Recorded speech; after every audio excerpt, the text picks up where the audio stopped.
আসসালামু আলাইকুম। আজ ঈদের দিন সকাল, তাই সকাল সকাল ঘুম থেকে উঠে পড়লাম। সবাইকে জানাই শুভ সকাল।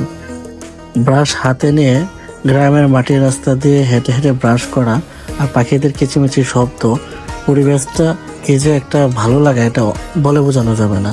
তারপর গোসল করে পাঞ্জাবি পরে আতর টাতর দিয়ে পরিবারের সাথে ঈদের নামাজ পড়ার জন্য যাচ্ছি।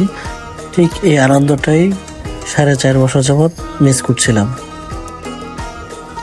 দলে দলে সবাই ঈদের নামাজের জন্য চলে আসছে। ঈদের নামাজের কাতারে দাঁড়িয়ে নামাজের একদম ফাইনাল প্রস্তুতি। অবশেষে আলহামদুলিল্লাহ নামাজ শেষ করে আমাদের কবরস্থানে কবরবাসীদের জন্য দোয়া করলাম। তারপর সবার সাথে হাত মিলে কোলাকুলি করে ঝটপট চলে আসলাম গরু কোরবানি করার জন্য, জবাই করার জন্য। গরু কোরবানি করার জন্য খোলামেলা একটা জায়গায় গরু বাঁধলাম আর অপেক্ষা করতেছি বাড়ির অন্য অন্য যারা আছে তারা সবাই এসে গরুকে বেঁধে তারপরে জবাই করার জন্য হেল্প করবে। তো ওরা চলে আসছে, দড়ি টড়ি সব রেডি। কিছুক্ষণের মধ্যেই গরু কোরবানি করা হয়ে যাবে।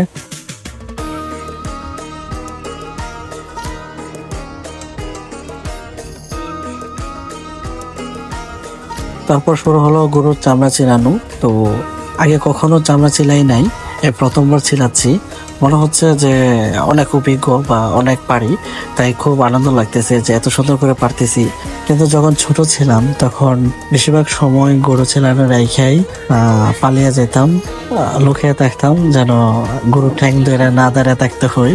তবুও বেশিক্ষণ পালিয়ে থাকতে পারতাম না, বাপ চাচারা ডেকে দম খাইতো আর ট্যাং ধরে দাঁড় করে রাখতো। তো সেই সময়টা অনেক মিস করি। ছোটবেলায় কে কে গরুর পা ধরে দাঁড়িয়ে থাকতে হয়েছে অবশ্যই কমেন্ট করে বলবেন। আর মেয়েদের কথা কি বলবো, তারা তো বাপের বাড়ি তো গরুর ভুঁড়ি পরিষ্কার করা ব্যস্ত থাকে, হাজবেন্ডের বাড়ি তো গরুর ভুঁড়ি পরিষ্কার করা নিয়েই ব্যস্ত থাকে, কিন্তু মেয়েরা এটা কখনোই স্বীকার করতে চায় না। যাই হোক, এই ছিল আমার ঈদের ব্লগ।